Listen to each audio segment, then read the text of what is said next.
Hello student, BSc second years के सभी students का ऑनलाइन क्लास में स्वागत है।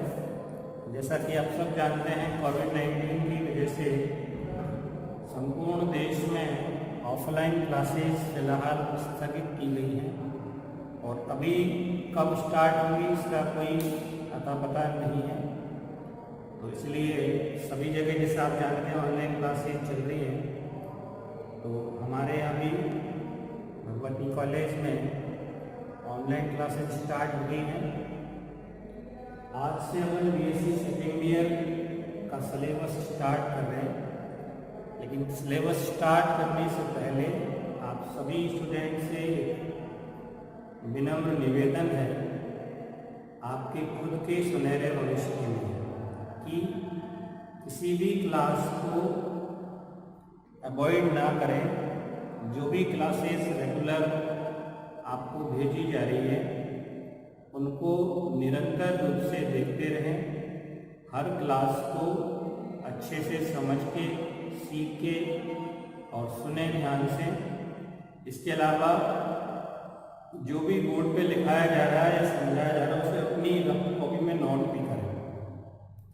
हालांकि पीडीएफ के रूप में नोट्स भी आप लोगों को उपलब्ध कराए जाएंगे, लेकिन इसके अलावा भी खुद का भी रिटर्न वर्क होना चाहिए। ऐसे नहीं केवल गाने की तरह कई तरह के सुन लिए और बात खत्म हो गई। उन लाइनों को लिखना है, स्टेप्स को लिखना है, समझना है, क्योंकि तभी आगे सारा प्रोसेस समझ में आएगा। आप सबको पता है अच्छे से कि 2 महीने हमारे ऑलरेडी निकल चुके हैं। एक बहुत अच्छा टाइम पढ़ाई का गुजर चुका है और अब भी अगर हमने ढिलाई बढ़ती पढ़ाई पे ध्यान नहीं दिया तो बहुत ज़्यादा देर हो जाएगी, बहुत ज़्यादा प्रेशर हो जाएगा। ठीक है, एग्ज़ाम के समय पर ही होनी है, इसलिए हमें और ज़्यादा समय देकर क्लासेज लेनी है, समझनी है, पढ़नी है, नोट्स बनाने हैं। ठीक है, बीएससी सेकेंड ईयर का सिलेबस आज स्टार्ट कर रहे हैं। तो जैसे कि अपन सब जानते हैं 3 पेपर होते हैं हमारे। पेपर फर्स्ट जो है वो थर्मोडायनेमिक्स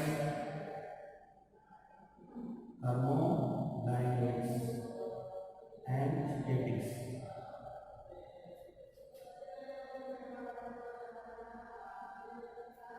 ऊष्मागतिकी और सांख्यिकी का है फर्स्ट पेपर। सेकेंड पेपर जो है पेपर सेकेंड जो है अपना इलेक्ट्रॉनिक्स का है और थर्ड पेपर जो है पेपर थर्ड मैथमेटिकल फिजिक्स है।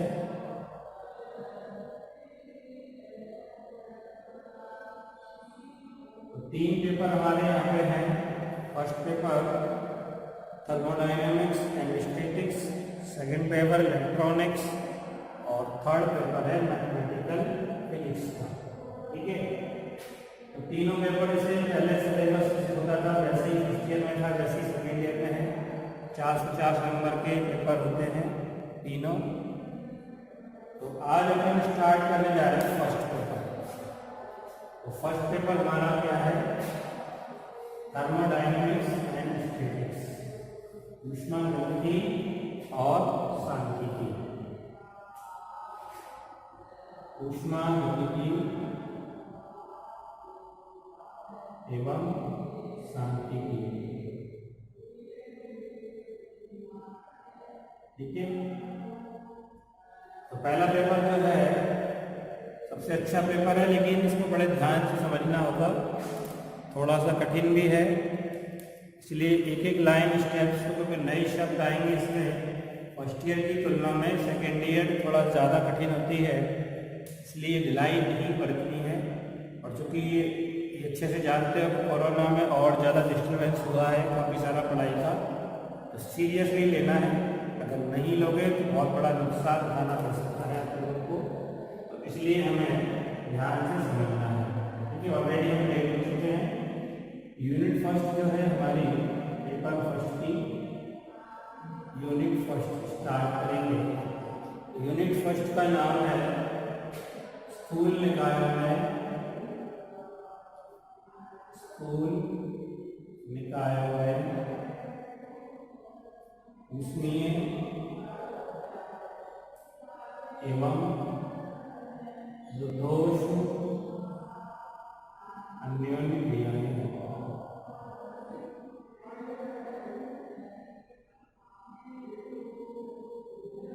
स्थूल निकायों में ऊष्मीय एवं रुद्धोष्म अन्योन्य क्रियाएं, ये फर्स्ट यूनिट का नाम है। सबसे पहले तो बेसिकली समझो कि ऊष्मा क्या होती है। हालांकि आप लोग जानते हो, पढ़ चुके हो ऊष्मा के बारे में, 11th क्लास से पढ़ते आ रहे, फिजिक्स पढ़ी है, मैथ्स के स्टूडेंट हो, इसलिए ऊष्मा के बारे में ज़्यादा समझाने की आवश्यकता तो नहीं है।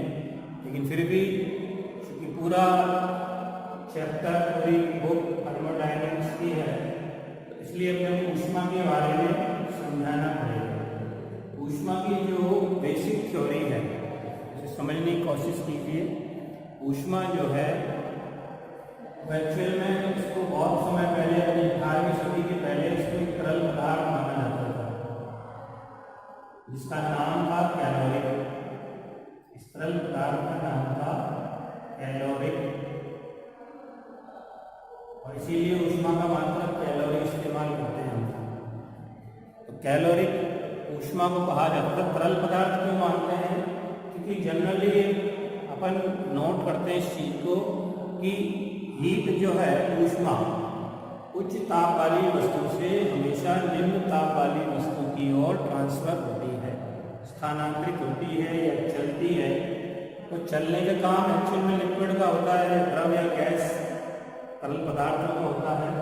जो द्रव होते हैं या गैस होते हैं वही चलते हैं जनरली अपनी जानकारी के अकॉर्डिंग।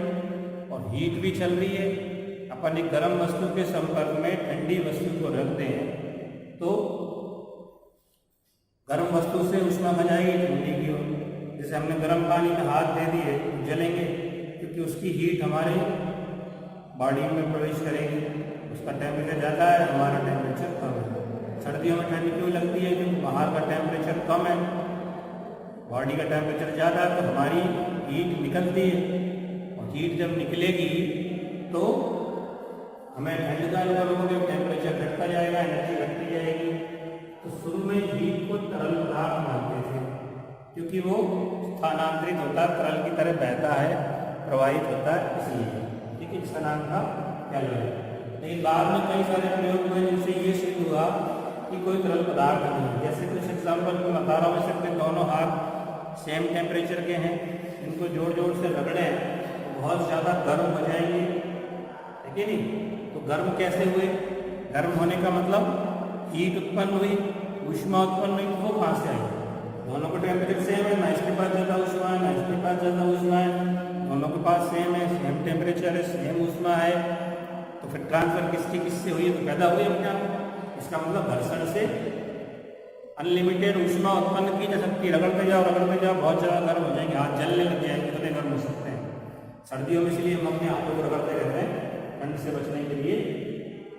तो ये बर्फ को भी, बर्फ के दोनों दो टुकड़े ले लो, मान लो बर्फ का टेम्परेचर क्या है 0 डिग्री सेंटीग्रेड, दोनों को आपस में रगड़ो, रगड़ते जाओ बर्फ का पानी बन जाएगा। पानी का ही समझता है, जब टेम्परेचर बढ़ता है ऊष्मा मिलती है, तब वहाँ ऊष्मा कैसे पैदा हुई? घर्षण से। इसका मतलब एक्चुअल में देखा जाए तो ऊष्मा एक प्रकार की ऊर्जा है जो घर्षण के रूप में कार्य करने से पैदा हो सकती है। घर्षण के द्वारा हम कार्य करें, घर्षण के विरुद्ध कार्य करें, वो कार्य काय में कन्वर्ट हो जाता है ऊर्जा में। कार्य भी ऊर्जा है, ऊर्जा ही कार्य है, ऊर्जा से कार्य होता है, कार्य से उत्पन्न ऊर्जा होती है। तो ऊर्जा है एक प्रकार की हीट। इसको अपन कार्य और ऊष्मा के रूप में संबंध लिखते हैं W बराबर JH। ये जूल संबंध है, पढ़ा हुआ हम लोगों ने कई बार। W कार्य है, H क्या है? ऊष्मा। ये कार्य हो गया और ये क्या हुई? हमारी ऊष्मा हो गई। और ये होता है जूल नियतांक। क्या है ये? जूल नियतांक। इसका मान 4.18 जूल प्रति कैलोरी। J बराबर W/H, इसका मात्रक जूल है, आएगा। हीट का कैलोरी लगभग में मान हम इसका 4.2 भी ले सकते हैं, कई बार 4.2 जूल प्रति कैलोरी। ये रिलेशनशिप पता लगता है। कार्य को ऊष्मा में बदल सकते हैं, ऊष्मा को कार्य में बदल सकते हैं। ऊष्मा और कार्य ऊर्जा एक ही है, यानी कि ऊर्जा का ही एक रूप है ऊष्मा। ऊर्जा के कई रूप होते हैं, इसी में से एक रूप है ऊष्मा। ठीक है, तो ये तो ऊष्मा की बेसिक एनर्जी जानकारी होगी कि ऊष्मा क्या है। हालांकि आप जानते थे, लेकिन मैंने फिर भी ये शॉर्ट में इसका विश्लेषण बता दिया कि ऊष्मा क्या है। ठीक है, अब अपन जो फर्स्ट यूनिट में पढ़ेंगे वो है स्थूल निकायों में ऊष्मीय और रुद्धोष्म अन्योन्य क्रियाएं। तो सबसे पहले समझने की जरूरत है कि स्थूल निकाय क्या है। स्थूल का मतलब क्या होता है? बड़ा। स्थूल का मतलब होता है बड़ा। सूक्ष्म का मतलब होता है छोटा। सूक्ष्म का मतलब होता है छोटा। स्थूल का मतलब क्या है? बड़ा। तो सूक्ष्म निकाय जिसमें कणों की संख्या या अणु, परमाणु, इलेक्ट्रॉन, प्रोटॉन की संख्या अत्यल्प हो, वो तो होता है सूक्ष्म। और बहुत ज्यादा संख्या में हो तो क्या होता है? स्थूल। ठीक है ना, स्थूल मानी बड़ा।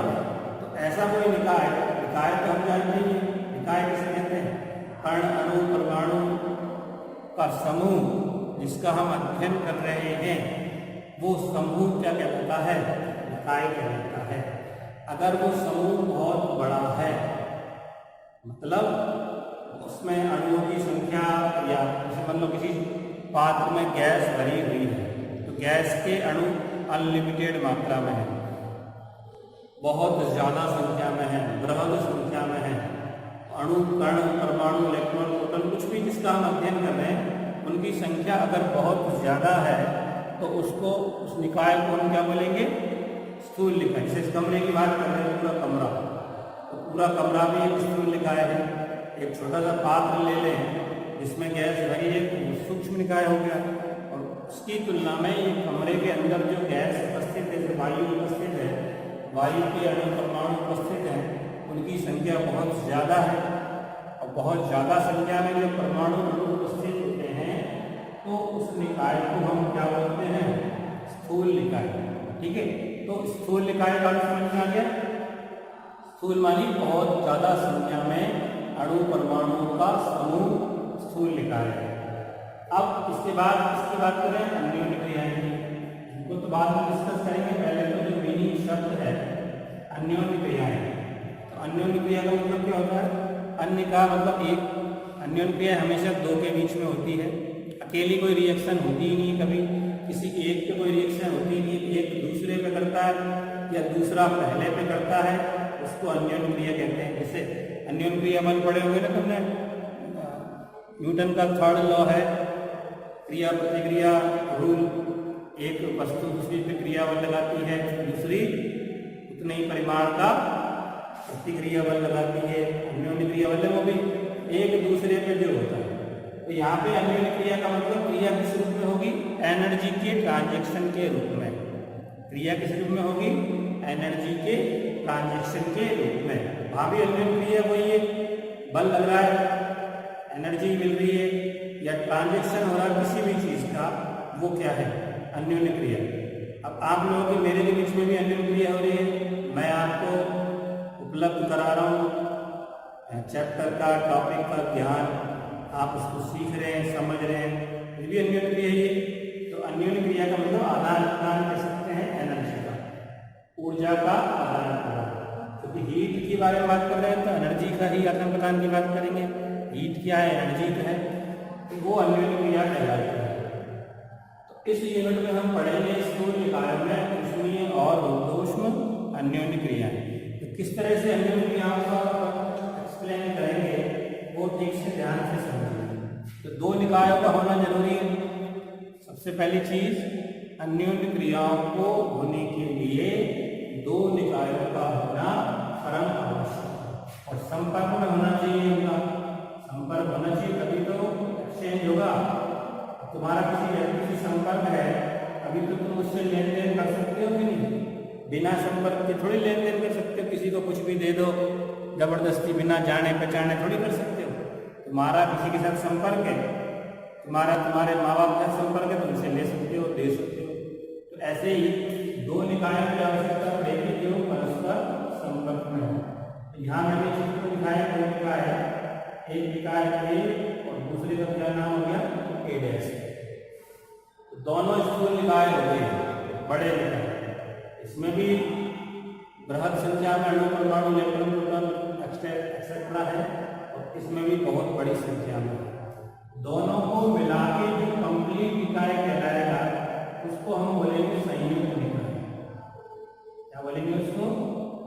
आगे सब इसमें सारे शब्द आएंगे। आज क्लास स्टार्ट है, इन सबके नाम पहले ध्यान से समझ लीजिए किसको क्या बोलेंगे। और संयुक्त निकाय को हम दिखा सकते हैं ए स्टार से, ऐसे ए स्टार से दिखा सकते हैं। तो एक निकाय हो गया, एक ए डैश, दूसरा निकाय हो गया।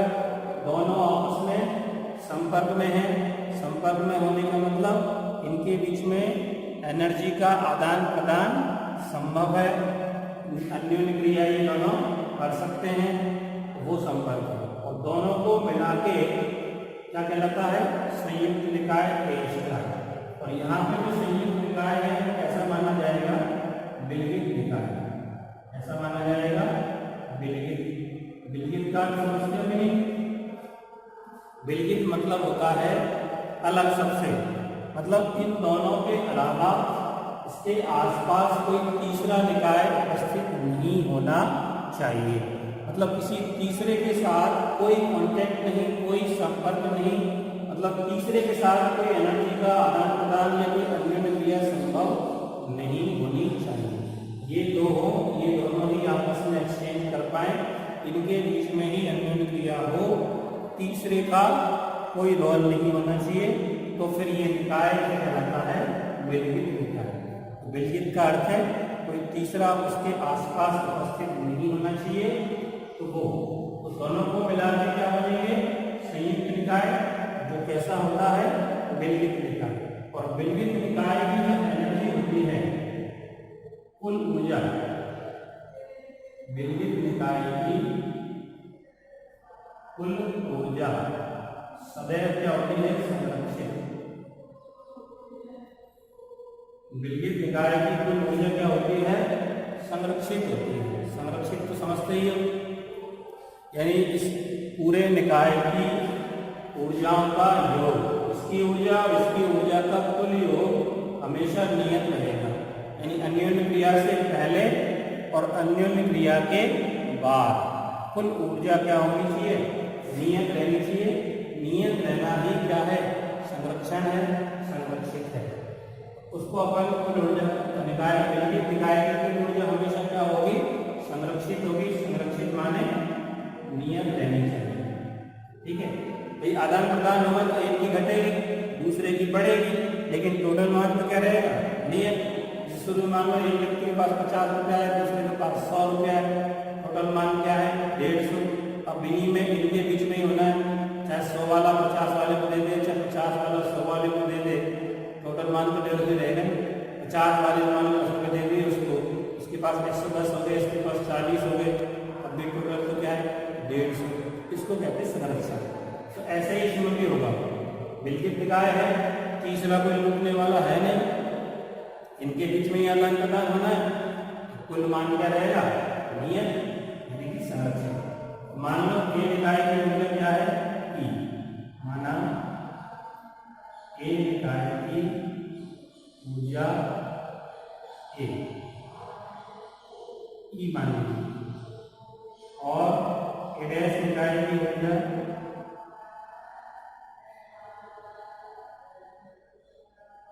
ई डैश। अब इनकी ऊर्जा में परिवर्तन मानते हैं अपन, क्योंकि अन्योन्य क्रिया के बाद ऊर्जा में क्या होगा, परिवर्तन होगा। तो इसलिए प्रारंभिक ऊर्जा, ए निकाय की प्रारंभिक ऊर्जा मानते हैं अपन, ए निकाय की, ए और ए डैश दोनों की लेते हैं, ए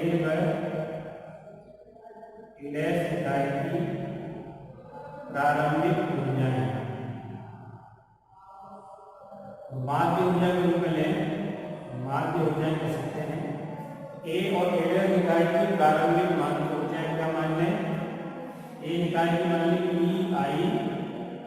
बार माध्य के रूप में ले लें, और ए डैश की क्या मान लें, e i डैश बार।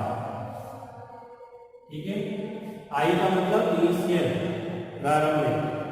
प्रारंभिक माध्य ऊर्जा ये निकाय की, और ये किसकी हो गई, ए डैश निकाय की। इसी तरह से अंतिम ऊर्जा अन्य क्रिया के बाद ए में ए डैश निकाय की अंतिम माध्य ऊर्जा।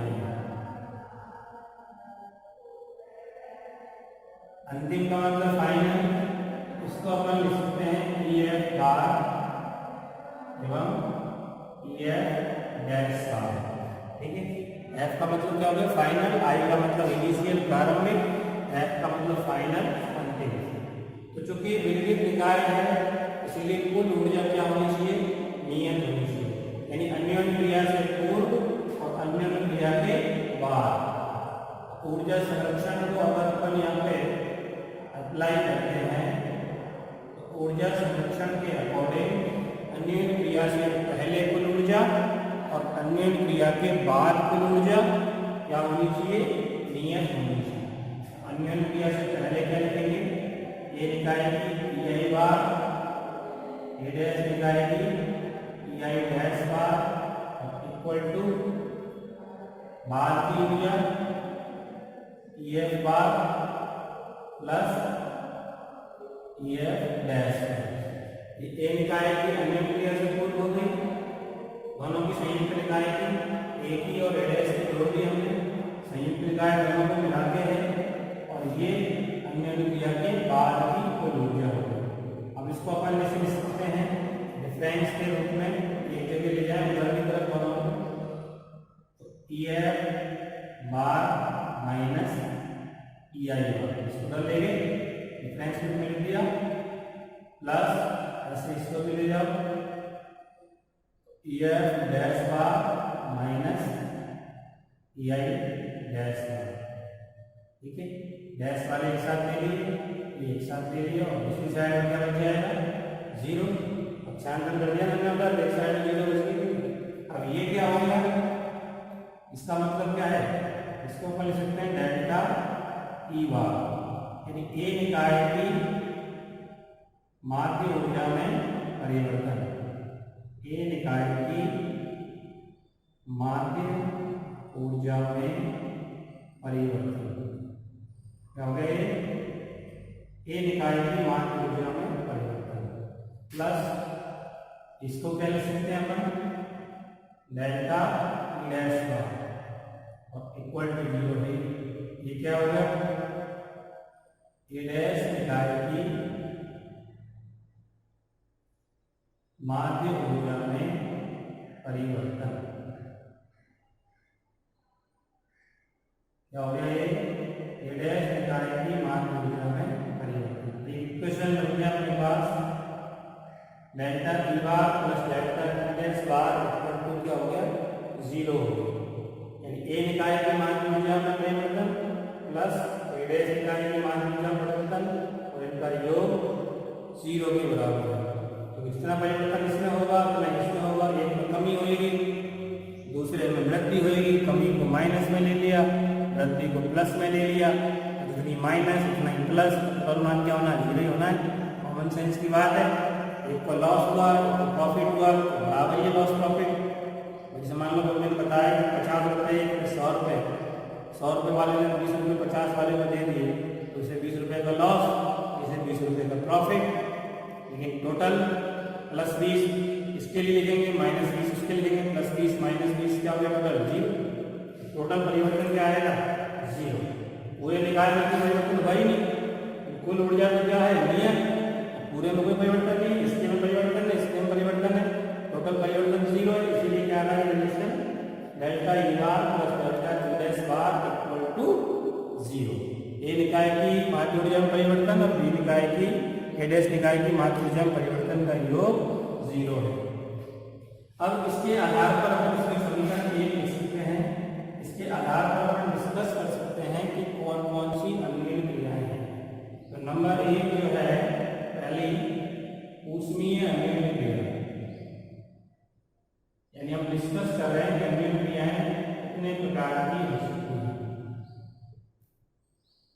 यानी अन्योन्य क्रियाओं के प्रकार। यहाँ पे जो हेडिंग हमने डिस्कस किया स्टार और स्थूल निकायों में ऊष्मीय और ठोस अन्योन्य क्रियाएं। तो अन्योन्य क्रियाएं कितने प्रकार की हो सकती हैं इसका पूरा अपन अध्ययन करेंगे।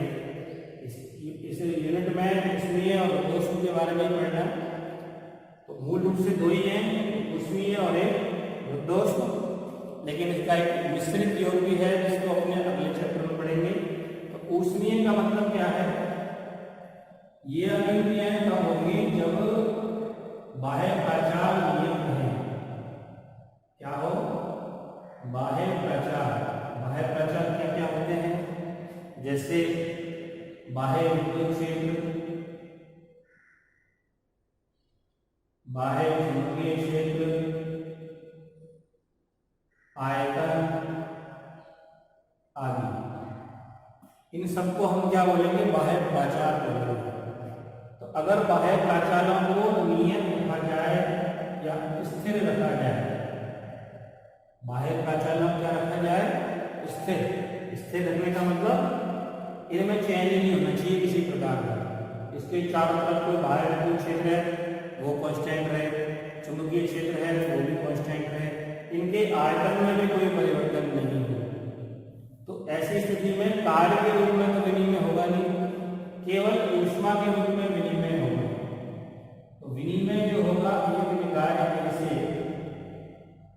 दूसरे निकाय के बीच में उपाय का होगा केवल ऊष्मा का।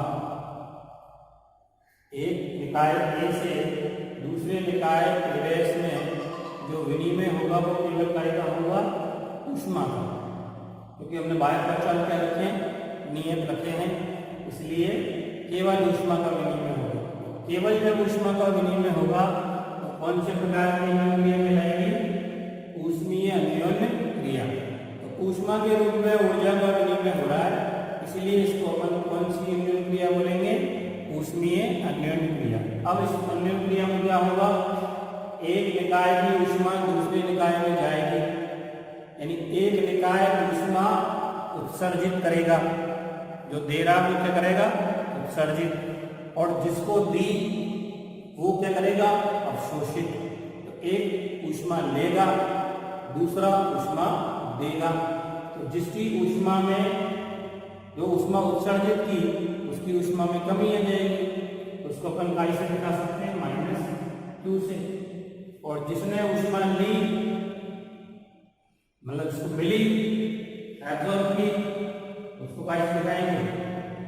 तो जो ऊष्मा उत्सर्जित करेगा उसको अपन काय से दिखाएंगे? माइनस, क्योंकि उसकी ऊष्मा में कमी आ गई, माध्य ऊर्जा में कमी के रूप में परिवर्तन होगा। कमी को दिखाते माइनस से। और जिसने ऊष्मा अवशोषित की उसको काय से शो करेंगे?